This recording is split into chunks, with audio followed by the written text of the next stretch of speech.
আসসালামু আলাইকুম, কেমন আছেন সবাই? এই যে দেখুন, আজকে আপনাদের ভাইয়া নিজ হাতে কী রান্না করতেছে। বলো তো, তুমি নিজে বলো তো আজকে কী রান্না করতেছো? আমি রান্না করতেছি অস্ট্রেলিয়ান স্টাইলে সরষে ইলিশ। আপনাদের ভাইয়া যখন অস্ট্রেলিয়াতে ছিল, সে তো অস্ট্রেলিয়াতে 14 বছর ছিল মাসাল্লাহ। তো ওখানে সে নিজেই রান্না করে খাইতো। বাঙালি যারাই খাইতো সবাই ও রান্নার খুব প্রশংসা করতো। তো সেই স্টাইলেই সে আজকে আমাদেরকেও রান্না করে খাওয়াবে। ওই স্টাইলটাই সে ফলো করতেছে। দেখি রান্নাটা কী হয়। কিন্তু কালারটা মাশাআল্লাহ, মোবাইলে বোঝা যাচ্ছে কিনা জানি না, কালারটা বাস্তবে দেখতে খুবই সুন্দর, খুবই সুন্দর হয়েছে। হ্যাঁ মাশাআল্লাহ, কালারটা অনেক সুন্দর আসছে। আপনাদের ভাইয়া রান্না করতেছে সরিষা ইলিশ, আর আমি করতেছি এই যে ভেজিটেবল ভাজি। আর মসুরের ডাল করা হয়েছে, ভাত রান্না, সাদা ভাত, ভেজিটেবল। আমাদের আজকে রান্নার মূল মেনু হচ্ছে ভেজিটেবল ভাজি, মসুর ডাল আর সরিষা ইলিশ।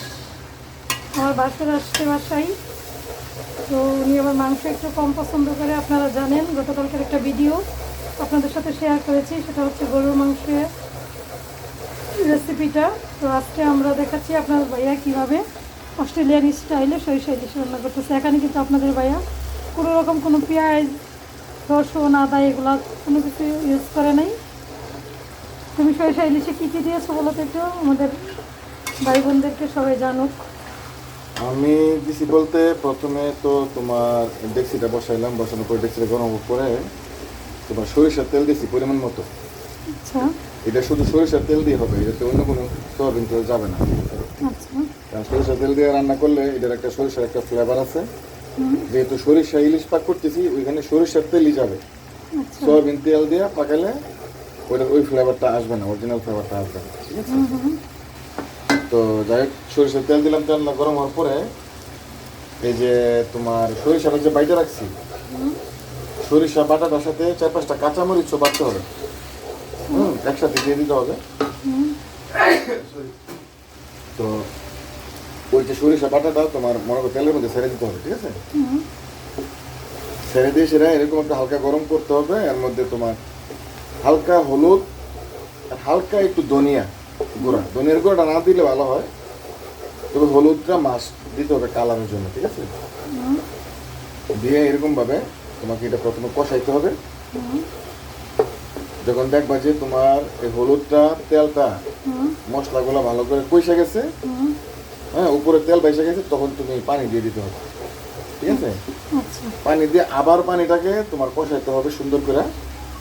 ঠিক আছে, যখন উপরে তেল আসে, আচ্ছা আচ্ছা, যখনই উপরে তেলটা বাইসে উঠবে, তখন তুমি এই কাঁচা মাছ, মানে সরিষা ইলিশের মধ্যে মাছটা ভাজা যাবে না, কাঁচা দিতে হবে। ঠিক আছে, আচ্ছা। তুমি মাছটা আস্তে করে সুন্দর করে চতুর্পাশে সুন্দর করে দিয়া ডেক্সির মধ্যে, তারপরে লো ফ্লেমে তুমি রেখে দেবে। 10 মিনিট পরে উঠানোর সময় আপনারা দেখতে থাকুন, আপনার ভাই মশলাটা কষাচ্ছে, মাছগুলো দেওয়ার সময় দেখাচ্ছি। তো বন্ধুরা দেখুন, ঝোলটা কষানোর পর আপনাদের ভাইয়া কাঁচা মাছগুলো দিয়ে ঝোলটা বলক নিয়ে আসলো।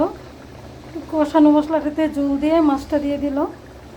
কত সুন্দর হয়েছে কালারটা দেখুন, মাশাল্লাহ মাশাল্লাহ। এখন এটা জাস্ট ভাপে হবে, খুব বেশি সময় ভাপে নেবে না, অল্প সময়টাকে ভাপে রাখবে, তারপরে কাঁচামরিচ ছিটিয়ে উঠিয়ে নেবে। তাহলে এই ছিল আমাদের আজকে রান্না, সরিষা ইলিশ। মাশাল্লাহ কত সুন্দর কালার, ওদের ভাইয়ার হাতের সরিষা ইলিশ এবং আমার হাতে ফাইনাল ভেজিটেবল লুক। তো কেমন হয়েছে আজকের ভিডিওটি কমেন্ট করে জানাবেন সবাই। ভালো থাকবেন সবাই, আসসালামু আলাইকুম।